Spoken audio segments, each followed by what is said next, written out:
halkan aan fadhiyo waxaan si fudud ku dalban karaa waxa marka aan u baahanahay maadaama kursi waliba miiskiisa uu leeyahay number u gooniya. halkan cunto kaliya looma soo aado, qaarkood ayaa u soo sheeka taga iyaga oo fadhiisanaya qaybaha laamiga xiga. kuwa casriga ah ee ku shaqeeya habka horumarsan ee tiknoolajiyadda waa ay ka bedelan yihiin sida tan, oo qaarkood casirkii ayay shaqadoodu bilaabataa iyada oo loo soo casriyo tago ilaa habeenkana ay shaqayso.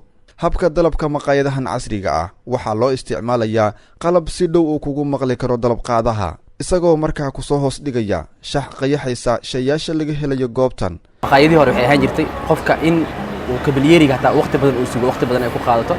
waxay ahaan jirtay in dalabkaaga xitaa aana si fiican sida aad ku faraxsantahay ama aad rabtid aana heli karin.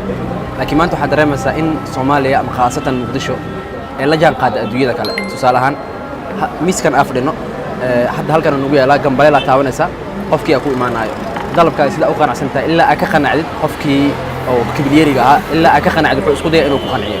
horumarka ganacsiga Muqdisho ayaa u kordhay si fiican sanadihii u dambeeyay.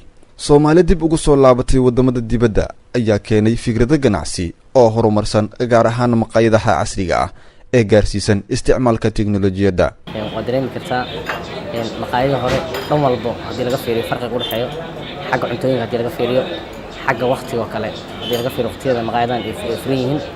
maqaayadaha hadda waad dareemi kartaa kursigaada soo fadhiisanaya tartiib, wax kugu qaalinay ma lahan, dad oo buuq fara badan ma lahan, silaxan badan fara badan ma lahan. hadda waxaan taaganahay afaafka hore mid kamid ah maqaayadii hore asalka ahaa. waxaan jeclahay inaan gudaha u galo oo aan ogaado dalabkayga iyo waxaan ka heli karo halkan gudihiisa. waa dhismo gaaban oo kaabiga ku haya laami aad u mashquul badan. sawaxanka iyo guuxa bannaanka ka imaanaya waxaa u dheer midda iyada gudaheeda ka jirta. derbiyada maqaayadan oo dhismaheedu u muuqdo mid qadiimi ah waxaa ku xadhan noocyada cunto ee kushiinka laga helayo iyaga oo bisil. waxaana weheliya digniino la xiriira xusuusinta qofka inta uusan wax dalban amaba bilaabin cuntada. marka laga hadlayo cuntada maqaayada waxa weeyaan anigu maqaayadan waxaan ku doortay raashinkii hore asalka ahaa ayaa laga cunaa, sida muufadan oo kale.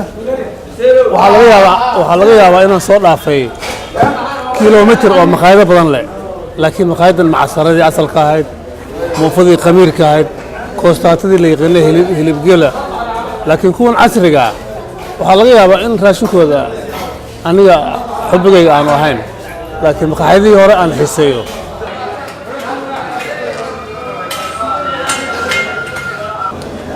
waxaan hadda gudaha u soo galay mid kamid ah maqaayadihii hore oo dabiiciga ahaa sida laga heli jiray muufada iyo waxa la midka ah ee asalka ah ee waddanku markaa uu leeyahay. waxaa dabcan idinkaga muuqda halkan cabitaanadii hore oo dabcan alaabtan loo isticmaali jiray. hadda waxaan u diyaar garoobayaa in aan dalabkayga aan dhiibto adigoo markaa lagu moodo in aad dagaalamayso ama aan doonayo markaa in aan dalabkayga aan dirsado.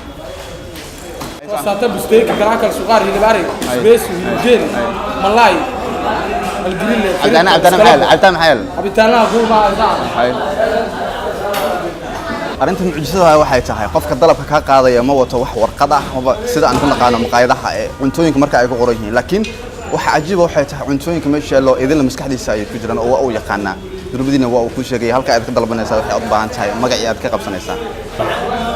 kuwan qaylinayaan anigu baranay, kuwan kale casriga alaabta iyo kuwan ani ila wanaagsan leh. muufaan haynaa bariis iyo koostato aan haynaa iyo biscuit iyo muufiya macasara maxaan ku siinaa.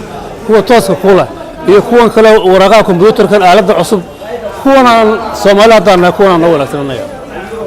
lacag jaakada 180 shaatiga 60 fanaanada guduud 22 lacagta kala 120 dalabka shaqada qaway